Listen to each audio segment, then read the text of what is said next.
इस वक्त करनूल जिले से खबर है जहां पर सड़क हादसा पेश आया है। कालेश्वरी ट्रैवल की बस सड़क के किनारे खड़ी कंटेनर से टकरा गई। इस हादसे में बस में सफर कर रहे 11 मुसाफिर शदीद जख्मी हो गए। जख्मी अफराद को करनूल सरकारी दवाखाना मुंतकिल किया गया।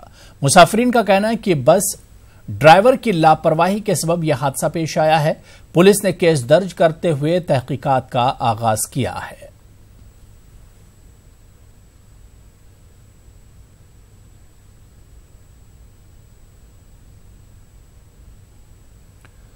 कांग्रेस लीडर बायरेड्डी राजशेखर रेड्डी ने वजीर आला एन चंद्रबाबू नायडू पर रियासत के अवाम को धोखा देने का इल्जाम आयद किया है। करनूल कांग्रेस दफ्तर में मीडिया से बात करते हुए उन्होंने कहा कि वजीर आला सिर्फ इंतखाबात में कामयाबी के लिए प्रोजेक्टों की तामीर से मुतालिक हुक्मनामे जारी कर रही हैं।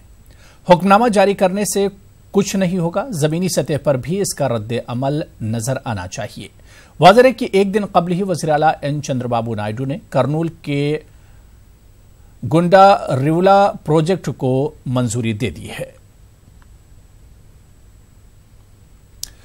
जनूबी हिंदुस्तान में मौसम ने एक बार फिर करवट बदली है। ठंड में इजाफा दर्ज किया जा रहा है। बारिशों का सिलसिला भी जारी है और इसका असर आम लोगों पर पड़ रहा है। मौसम के करवट बदलने से स्वाइन फ्लू के मरीजों की तादाद में इजाफा हो गया है। राजस्थान में एक ही दिन में स्वाइन फ्लू से 5 अफराद हलाक हो गए।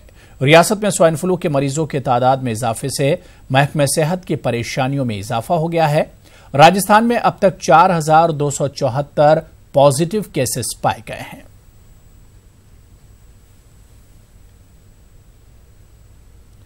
बीजेपी रुकन पार्लियामेंट सावित्रीबाई फुले कांग्रेस में शामिल हो गई हैं। राहुल गांधी, प्रियंका गांधी और ज्योतिरादित्य सिंधिया की मौजूदगी में सावित्री ने शमूलियत इख्तियार की। आपको बता दें कि सावित्रीबाई फुले 2014 लोकसभा इंतखाबात में बहराइच से मुंतखब हुई थीं। उन्होंने बीजेपी के टिकट पर इंतखाब लड़ा। वाज़ेह है कि 6 दिसंबर 2018 को सावित्रीबाई फुले ने बीजेपी से इस्तीफा दिया था और उन्होंने बीजेपी पर माशरे को तकसीम करने का इल्जाम लगाया था। गौरतलब है कि सावित्रीबाई फुले ने अपने सियासी करियर की शुरुआत समाजवादी पार्टी से की थी।